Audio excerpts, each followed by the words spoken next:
Hi అండి, అందరికీ నమస్తే. Welcome to Anu's kitchen. ఈరోజు ఈ వీడియోలో మటన్ ఫ్రై ఎప్పుడు నేను మా ఇంట్లో చేసుకునే ఈజీ పద్ధతిలో ముక్క సాఫ్ట్గా మంచి రుచిగా రావాలంటే ఎలా చేసుకోవాలో చూపిస్తున్నాను. ఇలా చేసే మటన్ ఫ్రై మా పిల్లలకైతే చాలా బాగా నచ్చుతుంది. సింపుల్గా చేసేసుకోవచ్చు. ఈ మటన్ ఫ్రై చేసుకోవడం కోసం నేను 750 గ్రామ్స్ మటన్ తీసుకుంటున్నాను. ఇది మేకపోతు మాంసం అండి. ముక్కల్ని మరీ చిన్నవిగా కాకుండా అలాగని మరీ పెద్దవిగా కాకుండా ఈ విధంగా మీడియం సైజులో కొట్టించుకోవాలి. మరీ పెద్దవి కొట్టించుకున్నామంటే తొందరగా ఉడకవు. అలాగని మరీ చిన్నవి అయితే వేయించుకునేటప్పుడు నలిగిపోతాయి. ఈ విధంగా కొట్టించుకున్న మటన్ని వాటర్లో 2-3 సార్లు నీట్గా కడిగేసుకొని ఈ విధంగా ముక్కల్లో వాటర్ ఏం లేకుండా తీసేసుకొని పక్కన పెట్టుకోవాలి. ఇప్పుడు కడిగి పెట్టుకున్న మటన్ని కుక్కర్లోకి వేసుకొని ఇందులోనే 1 స్పూన్ సాల్ట్ వేసుకోవాలి. నాకైతే 1 స్పూన్ సాల్ట్ కరెక్ట్గా సరిపోయిందండి. మీరు తీసుకునే మటన్ బట్టి సరిపడా వేసుకోండి. అలాగే 1½ స్పూన్ కారం, 1/2 స్పూన్ పసుపు, 1 స్పూన్ అల్లం వెల్లుల్లి పేస్టు, 5-6 లవంగాలు, కొద్దిగా చెక్క, 2 స్పూన్స్ ఆయిల్ వేసుకొని స్టవ్ ఆన్ చేసుకొని వీటన్నింటినీ కలుపుకుంటూ మీడియం ఫ్లేమ్లో 2-3 నిమిషాలు వేయించుకోవాలి. ఈ విధంగా ఆయిల్లో ముక్కలు 2-3 నిమిషాలు వేయించుకున్నామంటే నీచు వాసన అంతా పోతుంది.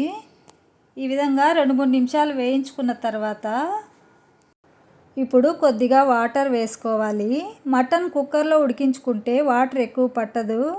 నేను 3/4 కిలో మటన్కి 1/2 గ్లాస్ వాటర్ వేసుకుంటున్నాను. 1/2 గ్లాస్ వాటర్ కరెక్ట్గా సరిపోతుంది. వాటర్ వేసుకున్న తర్వాత ఒకసారి కలుపుకొని వాటర్ కొద్దిగా మరిగిన తర్వాత కుక్కర్ మూత పెట్టుకొని లో ఫ్లేమ్లో 7-8 విజిల్స్ వచ్చే వరకు ఉడికించుకోవాలి.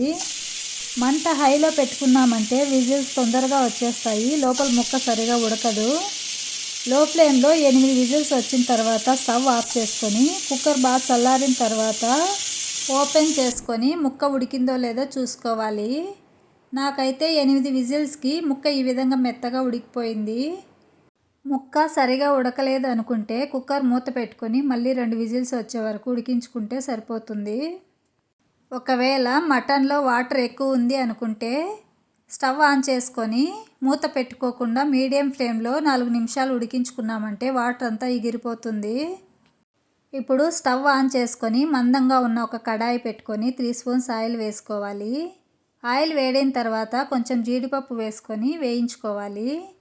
మీ దగ్గర జీడిపప్పు ఉంటే వేసుకోండి, లేదంటే స్కిప్ చేయండి. వేసుకుంటే టేస్ట్ బాగుంటుంది. జీడిపప్పు ఈ విధంగా వేగిన తర్వాత పక్కకు తీసేసుకొని ఇప్పుడు ఇదే ఆయిల్లో సన్నగా కట్ చేసుకున్న ఒక మీడియం సైజ్ ఆనియన్ వేసుకొని వేయించుకోవాలి. ఆనియన్ కొద్దిగా వేగిన తర్వాత 1 స్పూన్ అల్లం వెల్లుల్లి పేస్ట్ వేసుకొని అల్లం వెల్లుల్లి పేస్ట్ పచ్చివాసన పోయే వరకు వేయించుకోవాలి. ఆనియన్స్, అల్లం వెల్లుల్లి పేస్ట్ ఈ విధంగా రెడ్గా వేగిన తర్వాత ఇప్పుడు ఇందులోకి ఉడికించి పెట్టుకున్న మటన్ వేసేసుకొని ఇందులోనే 1½ స్పూన్ ధనియాల పొడి, పొడవుగా కట్ చేసుకున్న 2 పచ్చిమిరపకాయలు, కొద్దిగా కరివేపాకు వేసుకొని ముక్క నలిగిపోకుండా నెమ్మదిగా కలుపుకుంటూ వేయించుకోవాలి. తొందరగా కలుపుకున్నామంటే ముక్క నలిగిపోతుంది. లో ఫ్లేమ్లో మధ్య మధ్యలో అడుగంటకుండా కలుపుకుంటూ 5-6 నిమిషాలు వేయించుకున్నామంటే మటన్లో ఉన్న తడి కొద్దిగా తగ్గిపోతుంది. ఇప్పుడు ఇందులోకి 1/2 స్పూన్ మిరియాల పొడి, వేయించి పెట్టుకున్న జీడిపప్పు, సన్నగా కట్ చేసుకున్న కొత్తిమీర వేసుకొని ఇవన్నీ కలిసేటట్టు 1 నిమిషం కలుపుకోవాలి.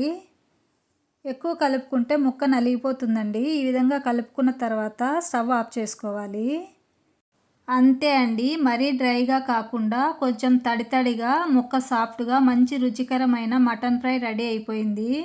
మటన్ తినడానికి ఇష్టపడని వాళ్ళకి ఇలా చేసి ఇచ్చామంటే చాలా ఇష్టంగా తింటారు.